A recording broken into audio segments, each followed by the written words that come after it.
নেতাকে কি হওয়া উচিত যোগ্য নেতার মাপকাঠি? এই প্রশ্ন এবার উঠে গেল রাজ্য সম্মেলনে। কেউ কেউ নেতা হয়ে উঠেছেন হঠাৎ করে, কেউ কেউ আবার নিজের যোগ্যতা প্রমাণ করেও নেতৃত্বের মঞ্চে উঠতে পারছেন না। এই নেতা বাছাইয়ের এবার যত্নশীল হওয়া উচিত, এই ভাবনা উঠে এলো রাজ্য সম্মেলন থেকে। জেলা প্রতিনিধিরা রাজ্য কমিটির পেশ করা রাজনৈতিক ও সাংগঠনিক প্রতিবেদনের উপর আলোচনা করতে গিয়ে নেতা বাছাইয়ের প্রক্রিয়া নিয়ে ভাবনা চিন্তার দাবি তুলে দিয়েছেন। দায়বদ্ধতা, গ্রহণযোগ্যতা আর কাজের মূল্যায়ন, এই তিনটে ব্যাপারে জোর দেওয়ার কথা বলা হচ্ছে। কেন নেতা বাছাই নিয়ে এত গভীরে গিয়ে আলোচনা করা হলো? গত কয়েক বছর নানান সময় তৈরি হওয়া ইস্যুই জন্ম দিয়েছে এই বিতর্কের, এমনই মনে করছেন কেউ কেউ।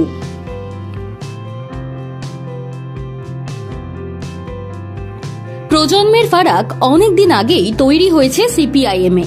সেই ব্যবধান মোছার জন্য মরিয়া হয়েছে দলের শীর্ষ নেতৃত্ব।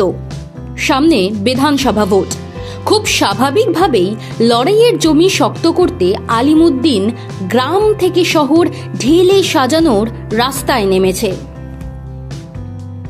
কিন্তু তা করতে গিয়ে নেতা স্তরে উঠে আসছেন যারা, তাদের সবাই কি নেতা হওয়ার মতো যোগ্য? এই প্রশ্ন থাকছে। তরুণ প্রজন্মকে অনেক বেশি গুরুত্ব দেওয়া হোক, দলের নির্দেশিকায় স্পষ্ট বার্তা দেওয়া হয়েছে। সেই তরুণদের উঠে আসার জন্য কতটা রাস্তা সুগম করা হচ্ছে তাও বিবেচ্য হয়ে উঠেছে। ভালো চাকরি ছেড়ে যে তরুণ দলের হোল টাইমার বা সর্বক্ষণের কর্মী হচ্ছেন, তিনি কি গুরুত্ব পাচ্ছেন, নাকি জীবনের প্রান্তে এসে যিনি দলে যোগ দিয়েছেন পুরোপুরি, তিনি বেশি গুরুত্ব পেয়ে যাচ্ছেন? যোগ্যতার প্রমাণ দেওয়া সত্ত্বেও কোনো কোনো তরুণ বা তরুণীকে পিছিয়ে থাকতে হবে কেন? এই প্রশ্ন গুরুতরভাবে উঠে এলো। এলাকায় সাংগঠনিক কাজ ও তার ফলাফল দেখে কেন নেতা বাছাই করা হবে না, সেই যুক্তিও পেশ করেছেন কেউ কেউ।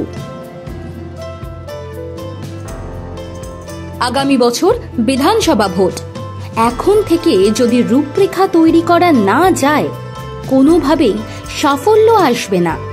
তাই সব প্রজন্মে যোগসূত্র তৈরি হোক চাইছেন অনেকেই। শুধু তাই নয়, মানুষের মনের কথা বুঝতে, তাদের পাশে থাকতে এমন নেতা দরকার, গ্রহণযোগ্যতা থাকবে যাঁর, যিনি অক্লান্ত পরিশ্রম করবেন দলের জন্য।